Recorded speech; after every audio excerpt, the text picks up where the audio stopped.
He liked to pretend he didn't care what people thought of him, but that was a lie he told so often that he almost believed it. Timothy Dexter grew up in a world that made its opinion of him early, a boy with no schooling, a boy who couldn't spell his own name the same way twice, a boy people laughed at before he even opened his mouth. He learned something from that. Not wisdom, not humility, something sharper, something that stayed under his skin for the rest of his life. He learned what it felt like to be invisible, and once a man learns that feeling, he spends the rest of his life trying to erase it. What he eventually did to answer that fear was so extreme, it involved a coffin, a crowd, and a lie he couldn't take back. History is usually told through wars, emperors, and grand events. But today we're looking at something smaller, something familiar, stories that prove humans have never really changed. This is Same Old Humans. Timothy married into money, not love, not partnership, money, a wealthy widow, older, respected, everything he wasn't. The moment he stepped into her house, he felt the shift. Her furniture, her land, her reputation, all of it wrapped around him like a costume he hoped no one would notice didn't fit. People didn't respect him for it, but they noticed him, and for a man who had spent his life being ignored, that was intoxicating. He wanted more. Dexter decided he would become a businessman, a merchant, a man of trade and risk and profit. There was only one problem. He had no idea how business worked. People in town figured this out quickly, and once they did, they found a new hobby. They gave him terrible advice, on purpose, just to watch him fail. They told him to buy whale bones. So he bought them, tons of them, and then corsets became fashionable, and he made a fortune. They told him to ship warming pans to the Caribbean, a place where nobody needed warming pans. So he did, and sailors bought them as ladles. Another fortune. Every time someone tried to sabotage him, he stumbled into success. It drove them mad. It thrilled him. And with every accidental victory he grew louder, bolder, more convinced that he was destined for greatness. But beneath the bragging, something else was growing too. A quiet fear. A fear that none of it was real. A fear that people were laughing at him, not admiring him. And he was right. He bought a mansion. A massive, awkward thing that looked like it had been designed by someone who had only heard rumors about what wealth was supposed to look like. He filled the garden with wooden statues. Washington, Jefferson, Napoleon, and of course himself. A life-size Timothy Dexter carved in wood, standing tall, staring out over the property like a king surveying a kingdom he didn't quite understand. He rode through town in a carriage, dressed in clothes that were expensive but never tasteful. He threw parties, he gave speeches, he demanded people call him Lord Dexter. But no matter how loudly he insisted he was important, people still laughed behind his back, and that humiliation, that constant, quiet humiliation, began to rot him from the inside.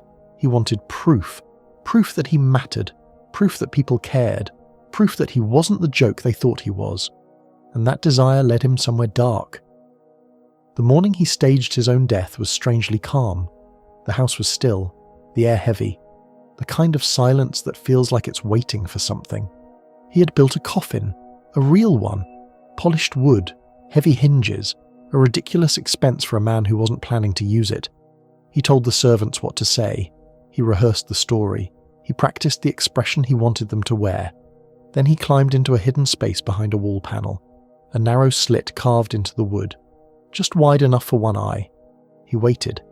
People began to arrive, first in twos and threes, then in clusters, neighbours, merchants, curious onlookers, people who had mocked him, people who had borrowed money from him, people who didn't like him but didn't want to be seen skipping a funeral. He watched them file in, their faces shifting between polite sadness and thinly veiled curiosity. Some dabbed their eyes, some whispered behind gloved hands, some stood stiffly, unsure what they were supposed to feel. Dexter felt a warmth in his chest, a dangerous warmth. They came. They actually came. For the first time in his life, he felt powerful. He felt wanted. He felt loved. And then he saw her, his wife, standing near the front, hands clasped, face calm, eyes dry, no tears, not one. Dexter leaned closer to the slit, heart pounding, breath shallow. Maybe she was in shock. Maybe she was holding it in. Maybe.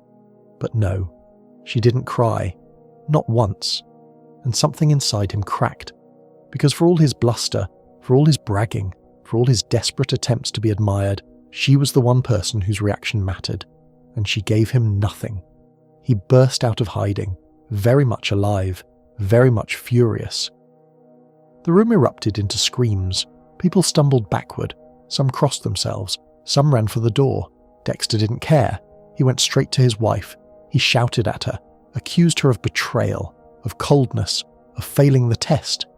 She stared at him, stunned, humiliated, exhausted. And in that moment the room saw him clearly. Not as a lord, not as a businessman, not as a man of wealth, but as someone who had built his entire identity on the fragile hope that someone, somewhere, cared. And now he knew the truth. After the funeral disaster, Dexter decided he needed to prove he was a genius. So he wrote a book with no punctuation, no structure, no spelling, no logic. It was a chaotic stream of consciousness, a literary accident, and people loved it. Not because it was good, but because it was so bizarre, so unhinged, so unintentionally hilarious, that it became a bestseller. He became famous, not respected, not admired, but famous. And for Timothy Dexter, that was close enough. Timothy Dexter's life reads like a comedy, but underneath the absurdity is something painfully familiar, because you don't need a mansion full of wooden statues or a staged funeral to understand what was burning inside him. If you've ever wondered whether people actually value you, if you've ever replayed a moment where someone didn't react the way you hoped, if you've ever tested someone, quietly, subtly, hoping they'd prove they cared, then you already understand Dexter better than you'd like to admit. We like to pretend we're more emotionally mature now, that we've traded dramatic gestures for honest conversations, that we don't measure our worth by who shows up, who texts back, who notices when we disappear for a while. But the truth is simpler and far less flattering. We still crave validation. We still fear being insignificant. We still want proof that we matter to someone. Different century, different tools, different ways of testing loyalty. But the insecurity, the longing, the quiet hope that someone will cry when we're gone. Same old humans. If this story felt uncomfortably familiar, you're probably not alone. If you enjoy stories that prove people have always been like this, subscribe for more. Same old humans.